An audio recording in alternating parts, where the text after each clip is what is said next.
Hello गाईस, कसे आहात सर्वजण मजेत. तर चला मग आज आपण बनवणार आहोत एक कढी. त्यासाठी घेतले मी आधी कढईमध्ये घालूया आपण पाणी.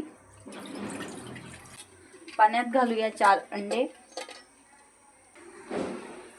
त्याच्यात घालूया आपण थोडं मीठ, कारण की बॉईल करताना अंड्यांना थोडं म्हणजे लवकर होतात अंडे बॉईल केले की. चला तर मग आपण एका साईडला अंडे उकडायला ठेवलेत. आता दुसऱ्या साईडला आपण बनवूया एक कढीचा मसाला. त्यासाठी घेतले मी 2 टमाटर. त्यांना आपण असं मोठे मोठे तुकडे करून घेऊया.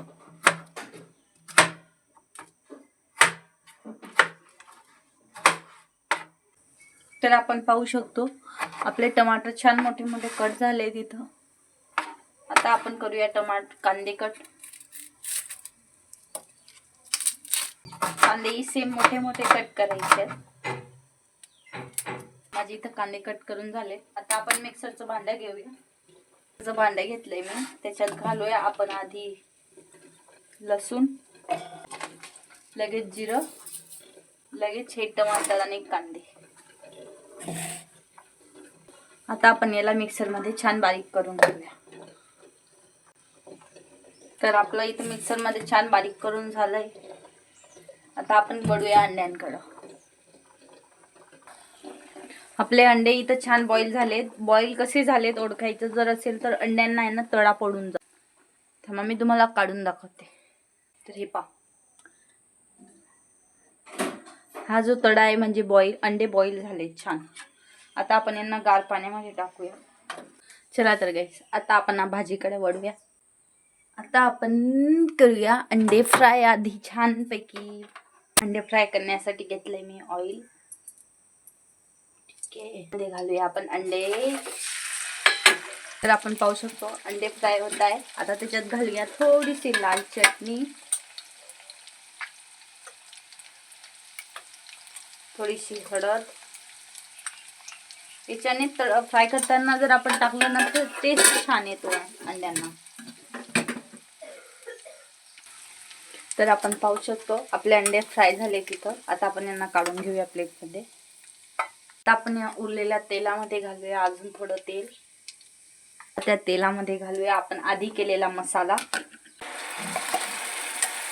आता या मसाल्याला आपण इथं छानपैकी फ्राय होऊ देऊया 5 मिनिटं.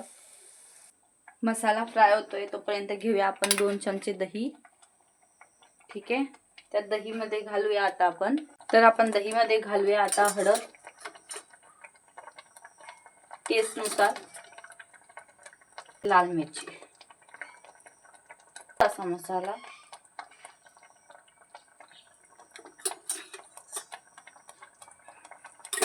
आता आपण छान कालवून घेऊया थोडंसं पाणी घालून.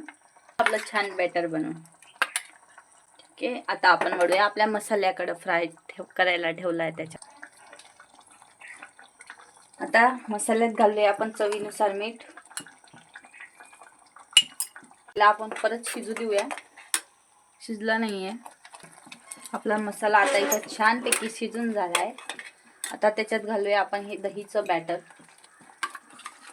काढून घेऊ 2 मिनिटासाठी. आता आपण याच्यात घालूया थोडंसं पाणी. तर आपण पाहू शकतो आता आपण याला उकळी येऊ देऊ द्या. चला तर मग आता इथं उकळी येऊन गेली आहे. ठीक आहे, आता त्याच्यात घालूया आपण फ्राय केलेले अंडे. आणि आता आपण याला छान उकळू देऊया परत. तर आपण पाहू शकतो आपली अंड्याची कढी छानपैकी उकळून झाली आहे. आता आपण तिला राईस किंवा पोळी सोबत छान एन्जॉय करूया. Thank you, bye. फायनल सब्जी का लुक